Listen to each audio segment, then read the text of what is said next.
Sebelum saya lanjutkan, saya ingin memperingatkan video ini full spoiler yang dibuat oleh orang yang masih belajar membuat konten review, jadi bisa dipastikan ini akan lebih membosankan. The Bonis 2021 merupakan sebuah film trailer yang cukup menegangkan.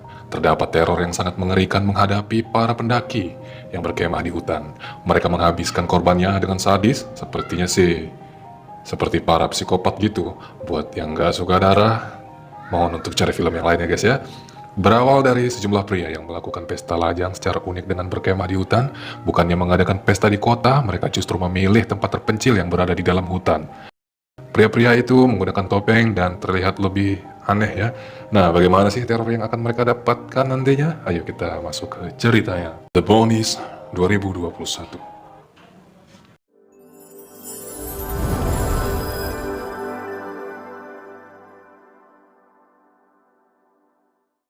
I gotta piss. Okay, well, no worries. We're about to.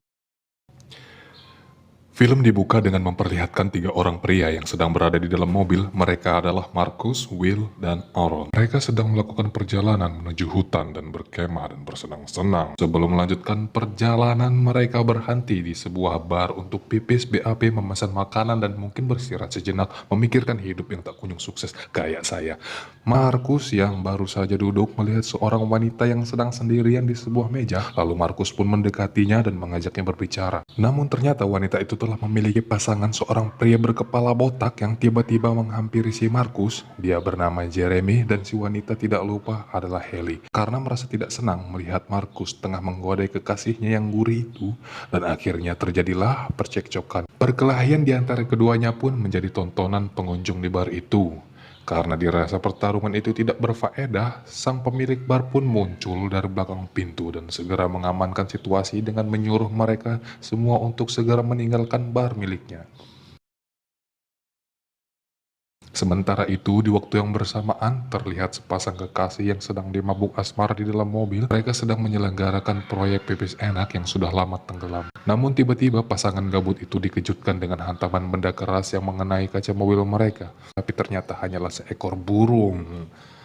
Tanpa mereka sadari, seseorang tengah mengawasi mereka dari kejauhan dan kemudian inilah yang terjadi.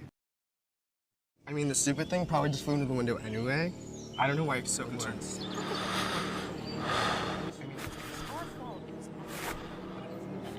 That's 5 minutes.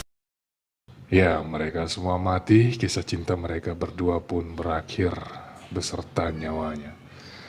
Sin kembali ke rombongan Marcus dan kedua temannya yang habis diusir dari bar dan melanjutkan perjalanan. Selang tak berapa lama di tengah perjalanan mereka berpapasan dengan kedua pria yang menutupi wajah mereka dengan maskar dan topeng. Tentu saja pria bertopeng itu orang yang mengkoitkan salah satu pasangan hemat budget tadi. Namun Marcus dan kedua sahabatnya tidak menggubris pria-pria bertopeng itu. Mereka pun melanjutkan perjalanan dan akhirnya mereka pun tiba di tempat yang mereka tuju. Lalu mereka bertiga bertemu dengan sepasang kekasih yang merupakan teman mereka yang sudah tiba terlebih dahulu. Sementara itu, di tempat lain di dalam sebuah rumah yang sangat berantakan, seorang pria yang terlihat mengalami gangguan kejiwaan bermain-main dengan sebuah boneka kecil dan menggunting dan merobek-robek kain baju.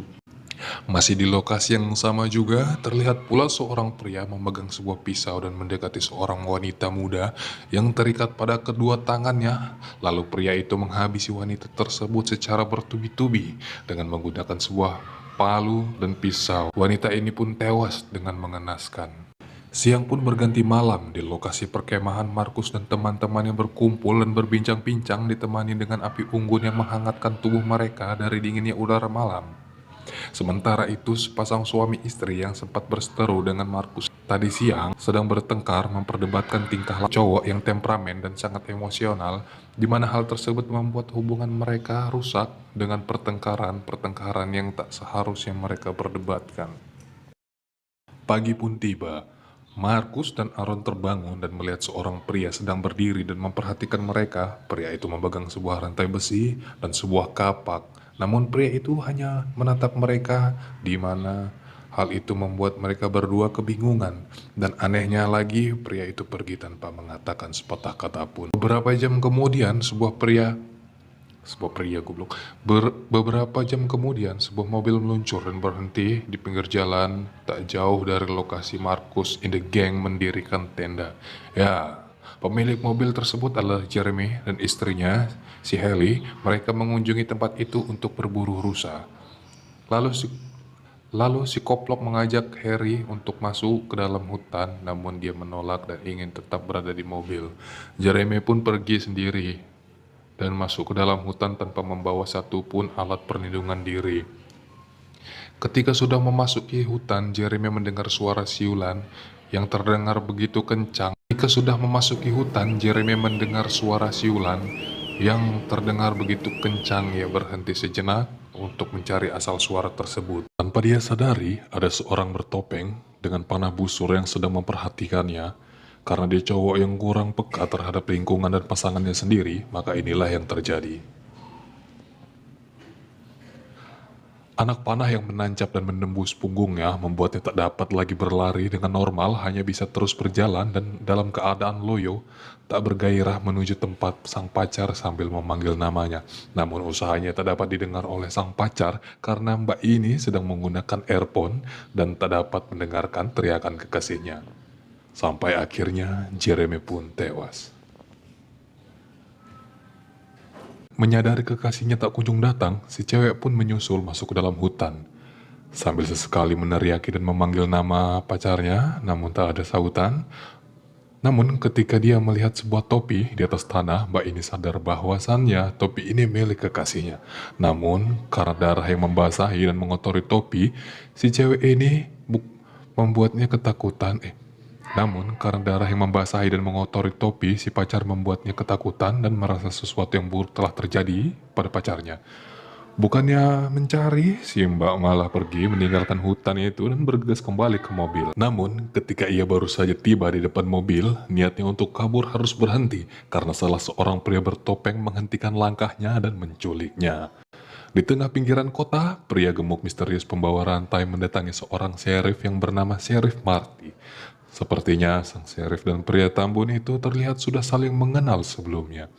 Merasa kesal melihat pria gemuk tersebut, sheriff mempersilahkan pria tambun itu untuk mengambil apapun yang ia inginkan asalkan pada tahun ini segera meninggalkan tempat itu tanpa melukai dan merugikan siapapun. Kembali ke Martin dan teman-temannya, setelah melihat sosok pria gemuk yang menghampiri mereka, mereka pun memutuskan untuk berpindah lokasi dari lokasi pertama karena mereka merasa mengganggu kenyamanan penduduk setempat yang tinggal di dekat hutan itu. Akhirnya mereka harus memilih tempat yang jauh dari pemukiman warga. Di tengah perjalanan, Casey pamit pada teman-temannya untuk buang air kecil. Sambil mengisap sebatang rokok, mencari tempat untuk buang air, namun tiba-tiba dari belakang salah satu pria bertopeng menghayunkan kapaknya hingga membuatnya tewas.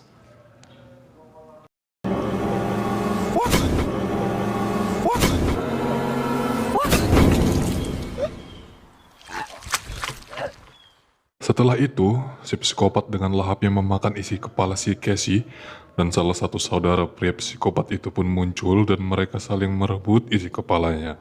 Karena suara gaduh itu, Will penasaran untuk mencari tahu dari mana asal suara tersebut dengan meneropong di tempat yang lebih tinggi.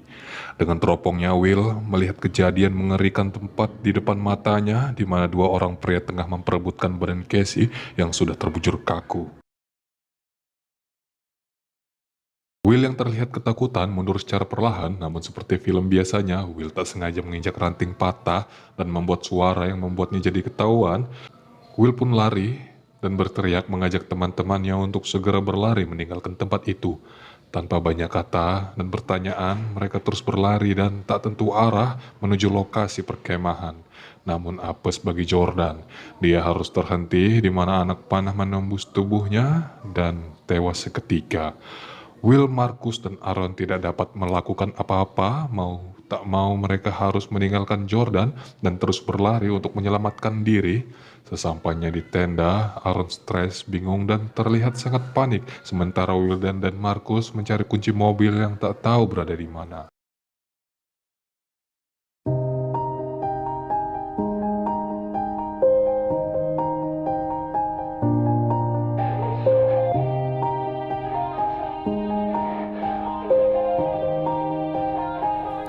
Yeah.